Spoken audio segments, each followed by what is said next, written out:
Hi everyone, I just wanted to come on and let you know that I will be creating a new vlog about Australian Road Crew, and if you have any stories that you'd like me to include, please add them in the comment box of this vlog. This is just a preview. I'm going to be referencing books like Stuart Cou's Roadies, Tana Douglas, Loud, and I'll be interviewing her as well, so that will be fun, as well as It's a Roadie's Job by Ron Clayton, and this one, The Electronic Swagman. It's only got one chapter by Raymond Hawkins, but I did want to talk about that, as well as I'll be chatting to Peter Ross. So it's going to be a great vlog, so stay tuned. And yeah, so today, just a really quick one about Ray Hawkins. There he is today. He did work in the industry for 10 years for bands like Midnight Oil, Cold Chisel, lots of, The Angels, lots of bands. So I wanted to kind of just, give you a little bit of an overview of Ray. He first started in the business when he was at a gig with Rick Brewster, who, apparently the band asked him to replace the roadie that was sent to hospital that night because a bass speaker apparently fell on his hand. So that was about 1978, and they must have liked him. He said that up until then, rock and roll lighting in Australia just involved a lot of flashing, powerful lights for the whole night, irrespective of the mood. So the Angels, playing sort of songs that had a theatrical undertone, especially with Doc, he wanted to do something different. So he turned it around using the colour black. So they'd position floor lights under Doc, throwing shadows against the walls and the ceiling, and they just restricted colours to blue and white and occasionally red.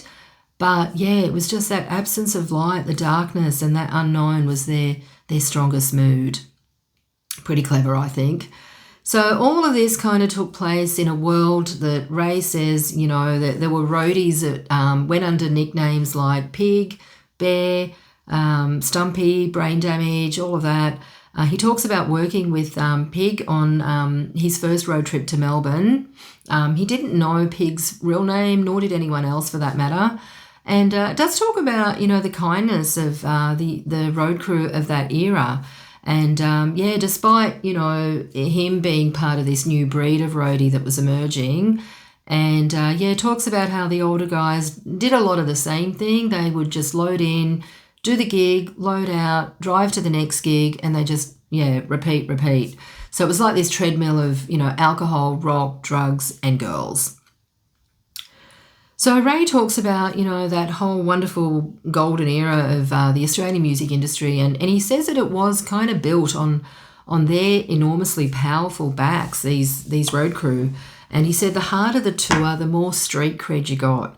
There would be conversations like, I did a triple gig, I loaded out and overnighted to Melbourne for Bombay Rock, got pissed with Bear and drove to the Mansell Room, things like that. And he does say that he paid his dues, and the only, initiation right that there was that no exit tour with the Angels. He said there were 100 gigs in 100 days, described roadies as like the cowboys of the highway, swaggering into town, doing a gig, swaggering out again, and said it was like romantic in a stinky kind of way. And also mentions that, they were driven by the same wanderlust as circus people, shearers, and the troubadours of old.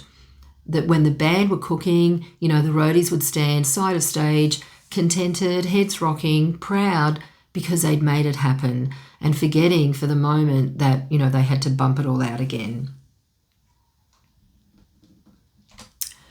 So the girls, he talks about the girls, they were usually waiting for them, when they got to town, there'd be favourite roadies that were welcomed like returning lovers and, reunited not by love or commitment, but often friendship, and the couplings of desperados, both sexes looking for some port in the storm. So what was the lure? The music? Was it the girls? He said that it was both of those, but mostly he said it was the road.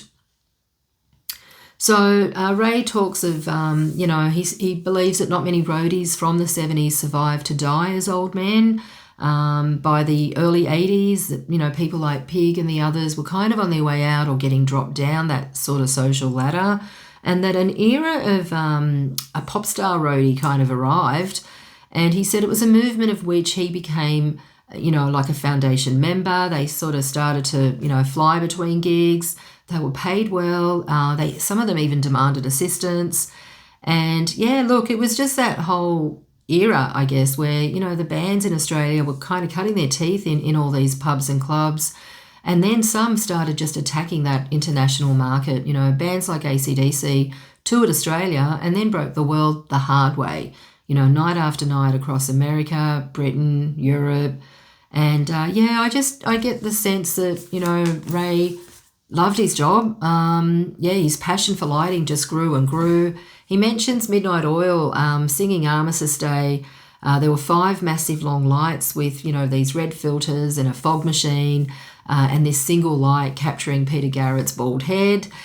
He's got a story with, Jimmy Barnes hating the lighting or just not caring, said that he didn't care, he'd rather play with the whole house lights on. And so that's what they did. And that harsh white light just stayed unchanged for an hour.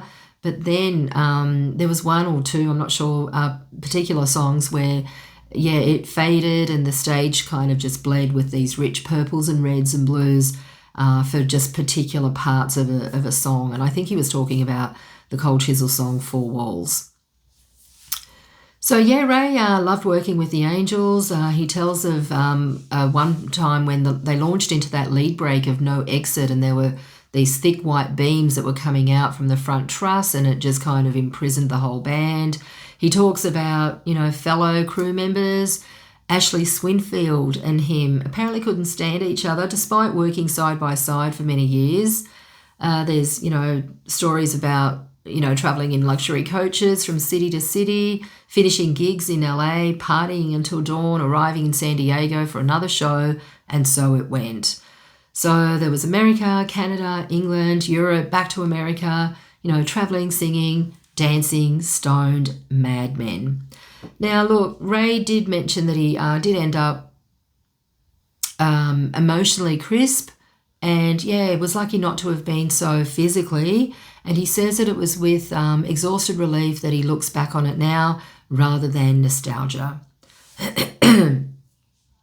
So he does, end the book with, or end the chapter, I should say, with 2 more stories. There's one about John Brewster catching a frisbee at a gig during the song Marseille in Boulder, Colorado. That was, by the way, that apparently the Angels blew the Kinks off stage on that tour.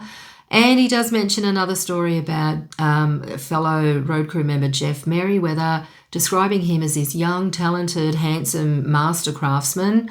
And sadly, he was just an amazing worker. And he toured with My Sex, and he, did international bands, all by his early 20s. And then sadly, he suicided. He does make reference to maybe some of the reasons, like his passion that he had for lighting transferred to the pain he felt at something that happened maybe with his girlfriend, and that's Ray's views. So look, there unfortunately is a dark side to road crew life, but there's also a fantastic side. I hope you stay tuned in for the next vlog, which should be up in a few weeks. And if you have any stories that you'd like me to include, put them in the comments. But I will be talking to some interesting people as well. So thanks for listening, and don't forget to like and subscribe. Cheers.